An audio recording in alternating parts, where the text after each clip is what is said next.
Hi friends, welcome to Jo's kitchen. நீங்கள் இன்னும் நம்ம ஜோஸ் கிச்சன் சேனலை சப்ஸ்கிரைப் பண்ணலையா? சட்டுன்னு சப்ஸ்கிரைப் பண்ணிவிட்டு லைக் பட்டனையும் ஹை பட்டனையும் தட்டி விட்டுட்டு வாங்க வீடியோக்குள்ளே போகலாம்.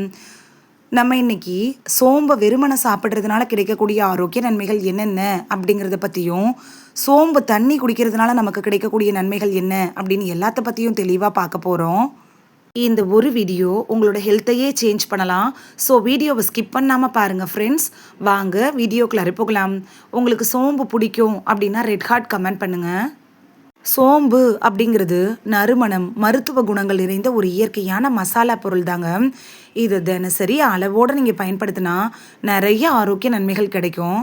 சோம்பை வெறுமனே சாப்பிட்டாலும் ஆரோக்கிய நன்மைகள் கிடைக்கும்.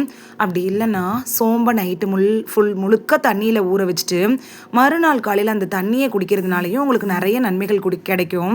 இதை யார் குடிக்கலாம், யார் தவிர்க்கணும் அப்படின்னு நம்ம எல்லாத்த பற்றியும் பார்த்துட்டு வந்துடலாமா? பெண்களோட ஆரோக்கியத்தில் சோம்பு எப்படி பயன்படுது அப்படின்னு பார்க்கலாமா?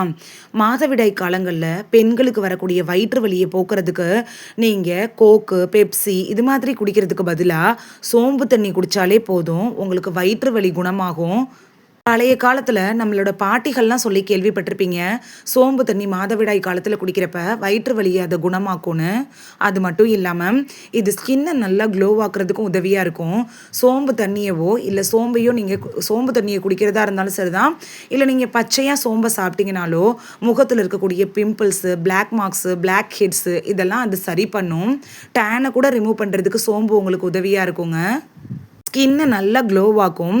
ஸ்கின்னை க்ளோவாக்குறதுக்காக நீங்கள் நிறைய ட்ரீட்மெண்ட் எடுத்து நிறைய க்ரீம்ஸ் எல்லாம் யூஸ் பண்ணி உங்களுக்கு எந்த பலனும் கிடைக்கல அப்படின்னு நினச்சிங்கன்னா, இயற்கை உங்களுக்கு கொடுத்துருக்க ஒரு வரப்பிரசாதம் தாங்க இந்த சோம்பு. உடலை குளிர்ச்சியாக வச்சுருக்கிறதுல சோம்பு எப்படி பயன்படுது அப்படின்னு பார்க்கலாம்.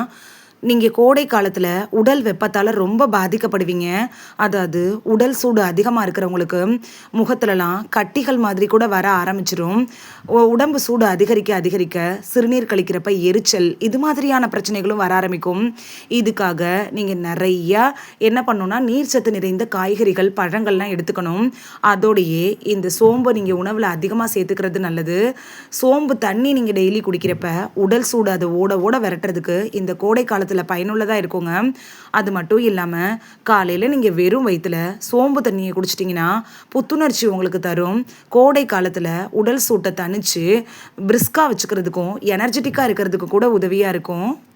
வாய் துர்நாற்றத்தை குறைக்கிறதுக்கு சோம்பு எப்படி பயன்படுது அப்படின்னு பார்க்கலாம். வாய் துர்நாற்றத்தை குறைக்கிறதுக்கு சோம்பு தண்ணியை விட சோம்பு உங்களுக்கு பயனுள்ளதாக இருக்குங்க. ஏன்னு பார்த்தீங்கன்னா, அதனால தான் நிறைய ஹோட்டல்ஸில் கூட நான்வெஜ் சாப்பிட்டதுக்கப்புறம் வாய் துர்நாற்றம் வராமல் இருக்கிறதுக்காக சோம்பு மாதிரியான ஒரு சின்ன மிட்டாய் மாதிரி வச்சுருப்பாங்க கடைகளில். பெரிய ஹோட்டல்ஸ்லலாம் இதை வச்சு நீங்கள் பார்த்துருப்பீங்க, சாப்பிட்டு உங்களுக்கு தெரிஞ்சிருக்கும். இப்படி நீங்கள் நான்வெஜ்ஜு ஏதாவது சாப்பிட்டதுக்கப்புறம் வாய் துர்நாற்றம் வராமல் இருக்கிறதுக்காக சோம்பை பயன்படுத்துகிறப்ப அது உங்களுக்கு மவுத் ஃப்ரெஷ்னர் மாதிரி செயல்பட்டு மூச்சை புத்துணர்ச்சியாக வச்சுருக்கிறதுக்கு உதவியாக இருக்கும். நிறைய பேர் வாய் துர்நாற்றம் காரணமாக அவங்களோட கான்ஃபிடென்ட் லெவலையே இழந்து பேசுகிறதுக்கு ரொம்ப கஷ்டப்படுவாங்க. அப்படிப்பட்டவங்களாம் நீங்கள் சோம்பு பயன்படுத்துகிறப்ப உங்களுக்கு அது நல்ல ஒரு பெனிஃபிட்டை கொடுக்கும். ஆன்டி ஆக்சிடென்ட்டுகள் நிறைந்தது தாங்க சோம்பு. இது உடம்புல இருக்கக்கூடிய செல்களை பாதுகாக்க உதவுது. ஆன்டி ஆக்சிடென்ட்ஸ் இருக்குல்ல, இது பல நோய்கள் வராமல் தடுக்கிறதுக்கும் உடம்புல இருக்கக்கூடிய செல்களை ஆக்சிடேட்டிவ் ஸ்ட்ரெஸ்லேருந்து பாதுகாக்கிறது கூட உதவியாக இருக்கும். அப்படிப்பட்ட ஒரு இது இந்த சோம்பில் இருக்குதுங்க. இது நம்மள நிறைய பேருக்கு தெரியறதுக்கான வாய்ப்புகளும் கம்மி தான்.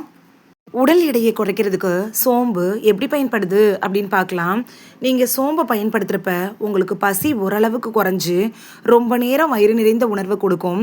அதனால தேவையற்ற ஸ்நாக்ஸு, ஜங்க் ஃபுட்டு இதெல்லாம் சாப்பிடணுங்கிற எண்ணமும் வராது. ஈஸியாக வெயிட் லாஸ் பண்ணிக்கலாம். இந்த சோம்பு மட்டும் உங்களோட உடல் எடையை கட்டுப்படுத்திடுமா அப்படின்னு கேட்டிங்கன்னா கட்டாயம் கிடையாதுங்க. இந்த சோம்பை சாப்பிட்றதோடையே ஆரோக்கியமான உணவுகள், காய்கறிகள், பழங்கள், சரியான டயட்டு, உடற்பயிற்சி இது எல்லாத்தையும் செய்கிறப்ப உங்களுக்கு நல்ல பலன் கிடைக்கும். இதுக்கு நீங்கள் சோம்பை வெறுமனையே சாப்பிடலாம். அப்படி இல்லைன்னா சோம்பு தண்ணி மாதிரி குடித்தாலும் அதே பலன்கள் கிடைக்கும். செரிமானத்தை மேம்படுத்துறதுக்கு சோம்பு எப்படி பயன்படுது அப்படின்னு பார்க்கலாம். அஜீரணம், வயிற்று உப்புசம், வாயு தொல்லை இதெல்லாம் சரி பண்ணுறதுக்கும், உணவு சாப்பிட்டதுக்கு அப்புறமா நீங்கள் சோம்பை மென்று சாப்பிட்றது செரிமானத்துக்கு நல்லது. அப்படி இல்லைன்னா சோம்பு தண்ணி வெது வெதுன்னு குடிச்சிங்கனாலும் அது செரிமானத்தை மேம்படுத்தும். செரிமானம் கம்மியாக இருக்கிறது பல பிரச்சனைகளுக்கு வழிவகுத்துரும். அப்படிப்பட்ட அஜீரணத்தை ஓட ஓட விரட்டுறதுக்கு சோம்பு உங்களுக்கு ரொம்ப பயனுள்ளதாக இருக்குங்க. இதயத்தோட ஆரோக்கியத்துக்கு சோம்பு எப்படி பயன்படுதுன்னு பார்க்கலாமா? பொட்டாசியம், நார்ச்சத்துக்கள் இதெல்லாம் நிறைந்தது தாங்க இந்த சோம்பு. அப்பெல்லாம் வயசானவங்களுக்கு தான் இதயம் சம்மந்தப்பட்ட பிரச்சனைகள் வந்துட்டு இருக்கு. இப்போ இருக்க காலகட்டத்தில் சின்ன குழந்தைகளுக்கு கூட ஈஸியாக இதய நோய் வர்றதுக்கான அபாயம் அதிகரிச்சிட்டு இருக்கு. அப்படிப்பட்ட இதய நோயே வந்ததுக்கு அப்புறமா நீங்கள் என்னதான் செலவு பண்ணாலும் அதை கட்டுக்குள் வைக்க முடியுமே தவிர முழுமையான பலன் கிடைக்கிறதுக்கான வாய்ப்புகள் அது கம்மி தான். அதுக்கு பதிலாக நீங்கள் சோம்பு மாதிரியான உணவுகளை முன்கூட்டியே எடுத்துக்கிறப்ப மாரடைப்பு, இதய நோய் இதெல்லாம் வர்றதுக்கான அபாயத்தை குறைச்சிக்கலாம். இதுக்கு நீங்கள் சோம்பை வெறுமனையும் எடுத்துக்கலாம். அப்படி இல்லைன்னா சோம்பு தண்ணியை கூட நீங்கள் பயன்படுத்திக்கலாம். நோய் எதிர்ப்பு சக்தியை அதிகரிக்க செய்கிறதுல சோம்பு எப்படி பயன்படுது அப்படின்னு பார்த்துடலாமா? இந்த சோம்பில் விட்டமின் சி, இன்னும் நம்ம உடம்புக்கு தேவையான சத்துக்கள்லாம் இயற்கையாகவே கிடைக்குது. நோய் எதிர்ப்பு சக்தி குறைஞ்சிச்சின்னா பருவ காலத்தில் வரக்கூடிய தொற்றுக்கள்னு சொல்லுவோம்ல, அந்த சளி, காய்ச்சல், இருமல் இதெல்லாம் நம்மளை தொற்றிக்க ஆரம்பிக்கும். இப்போ இருக்க சூழ்நிலையில் நிறைய வைரஸ்கள், பாக்டீரியாக்கள்லாம் வெளியிலேருந்து வந்து நம்மளை தாக்கிட்டு இருக்கு. இதெல்லாம் எதிர்த்து போராடணும்னா உங்களுடைய நோய் எதிர்ப்பு மண்டலம் வலுவாக இருக்கும். அப்படி நோய் எதிர்ப்பு மண்டலத்தை வலுவாக்குறதுக்கு சோம்பு அப்படிங்கிறது உங்களுக்கு பயனுள்ளதாக இருக்கும். இதுக்கு நீங்கள் வெறுமனையேவும் சோம்பு சாப்பிடலாம். அப்படி இல்லைன்னா சோம்பு தண்ணி கூட குடிக்கலாம். உங்களுக்கு எது பிடிக்குமோ அதை நீங்கள் எடுத்துக்கிறப்ப உங்களோட நோய் எதிர்ப்பு மண்டலம் வலுவாகும். நோய்கள் வராமல் ஆரோக்கியமாக வாழலாம். உடம்புல இருக்கக்கூடிய நச்சுக்களை வெளியேற்றுறதுல சோம்பு எப்படி பயன்படுது அப்படின்னு பார்க்கலாமா? சோம்பு தண்ணியை குடிச்சிங்கனாலே போதும். இந்த பழக்கத்தை உங்களோட உடலோட ஒரு இயல்பான செயல்பாடுகளை ஆதரிக்கிறதுக்கு உதவியாக இருக்கும். சிறுநீர் இருக்குல்ல, அது வெளியேறதை அதிகரிக்கும். உடம்பை புத்துணர்ச்சியாக வச்சுருக்கும். உடம்புல தங்கியிருக்கக்கூடிய கெட்ட கழிவுகள்னு சொல்லுவோம்ல, அந்த நச்சுக்களை வெளியேற்றுறதுக்கு சோம்பு தண்ணி அப்படிங்கிறது பயனுள்ளதாக இருக்கும். மலச்சிக்கல் பிரச்சனை அப்படிங்கிறது வயசானவங்களுக்கு, அதாவது 60 வயசுக்கு மேலே இருக்கிறவங்களுக்கு ஒரு மிகப்பெரிய பிரச்சனையாக இருக்குது. அந்த பிரச்சனைக்கு சோம்பு தண்ணி உங்களுக்கு நல்ல நிவாரணம் தருங்க. காலையில் எழுந்திரிச்சதுமே ப்ரஷ் பண்ணிவிட்டு வெது வெதுப்பான சோம்பு தண்ணியை குடிச்சிட்டு அப்படியே உக்காந்துடாம ஒரு 20 மினிட்ஸு மெதுவாக வாக்கிங் போனீங்களாலே போதும். மலச்சிக்கல் பிரச்சனை சரியாயிருங்க. இதை நீங்களே உணர முடியும். இதை குடிச்சிட்டு ஒரே நாளில் சரியாகலை அப்படின்னு சொல்லாதீங்க. 1 மாதம் தொடர்ந்து எடுத்து பாருங்கள். மலச்சிக்கல் நமக்கு இருந்துச்சா அப்படின்னு நீங்களே ஆச்சரியப்படக்கூடிய அளவுக்கு பலன்கள் உங்களுக்கு கிடைக்கும். இவ்வளவு ஆரோக்கிய நன்மைகளை தரக்கூடிய சோம்பு தண்ணி எப்படி பண்ணுறதுன்னு பார்த்துட்டு வந்துடலாமா? ஒரே 1 டீஸ்பூன் சோம்பு, 1 டம்ளர் தண்ணி எடுத்துக்கோங்க. நைட்டு ஃபுல்லாக சோம்பு தண்ணியில் ஊற வச்சுட்டு காலையில் நீங்கள் வடிகட்டிட்டு அப்படியே குடிக்கலாம். இது ஃபர்ஸ்ட் மெத்தடுங்க.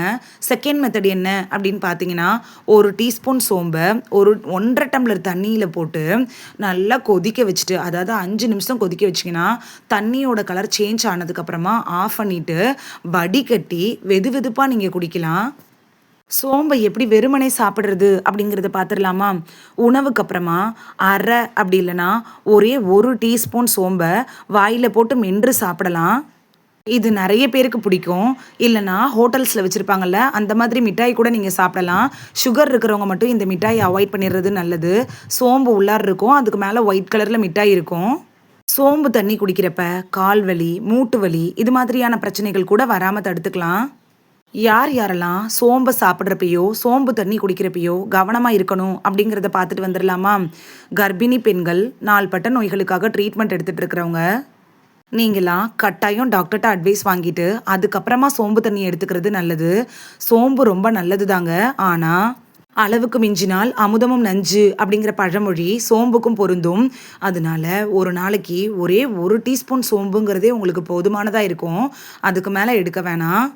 சோம்பு எனக்கு ஒத்துக்காது, சாப்பிட்டாலே அலர்ஜி வரும், அரிப்பு, வீக்கம் இது மாதிரியான பிரச்சனைகள் வரும்னு நினைக்கிறவங்க கட்டாயமாக சோம்பை தொடாதீங்க. சோம்பை மட்டும் சாப்பிட்டுட்டு எல்லா பிரச்சனைகளும் சரியாயிரும் அப்படின்னு நினச்சிடாதீங்க. இதோடைய ஆரோக்கியமான பழக்க வழக்கங்கள், உணவுகளை தினசரி நல்ல காய்கறிகள், பழங்கள், கீரைகளை சேர்த்துக்கிறது, உடற்பயிற்சி, போதுமான தூக்கம், 2லேருந்து 3 லிட்டர் தண்ணி குடிக்கிறது, இது எல்லாத்தையும் நீங்கள் பழக்கமாக்கிக்கிறப்ப கட்டாயம் இந்த நோய்கள் வராமல் தடுத்துக்கலாம். ஆரோக்கியமாகவும் வாழலாம். இந்த வீடியோவில் சோம்பை வெறுமனே சாப்பிட்றதுனால கிடைக்கக்கூடிய நன்மைகள் என்னென்ன, சோம்பு தண்ணி குடிக்கிறதுனால கிடைக்கக்கூடிய நன்மைகள் என்னென்ன, யாரெல்லாம் சாப்பிடலாம் யாரெல்லாம் சாப்பிடக்கூடாது அப்படின்னு எல்லாத்த பற்றியும் தெளிவாக பார்த்துருக்கோம். இந்த ஒரு வீடியோ உங்களோட ஹெல்த்தையே சேஞ்ச் பண்ணும் அப்படின்னு நான் நம்புகிறேன். உங்களுக்கு சோம்பு பிடிக்கும் அப்படின்னா ரெட் ஹார்ட் கமெண்ட் பண்ணுங்கள். இந்த வீடியோ உங்களுக்கு பிடிச்சிருந்துச்சுன்னா லைக் பட்டனையும் ஹை பட்டனையும் தட்டி விடுங்க. இது உங்கள் ஃப்ரெண்ட்ஸுக்கு பயன்படணும் அப்படின்னு நினச்சிங்கன்னா ஷேர் பண்ணி விடுங்க. நிறைய பேர் சப்ஸ்கிரைப் பண்ணாமல் பார்க்குறீங்க ஃப்ரெண்ட்ஸ். நீங்களும் சப்ஸ்கிரைப் பண்ணிவிட்டு பார்த்தா நமக்கு பவர் கிடைக்கும். நீங்கள் சப்ஸ்கிரைப் பண்ணிவிட்டு பார்க்குறது இது மாதிரியான வீடியோக்கள் தொடர்ந்து போடுறதுக்கு எங்களை மோட்டிவேட் செய்கிற விதமாக அமையும் ஃப்ரெண்ட்ஸ்.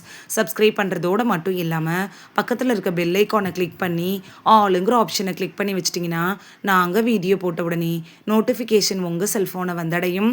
நாளைக்கு வேறொரு ஆரோக்கியமான பதிவில் சந்திக்கலாம். தேங்க்யூ, பாய்.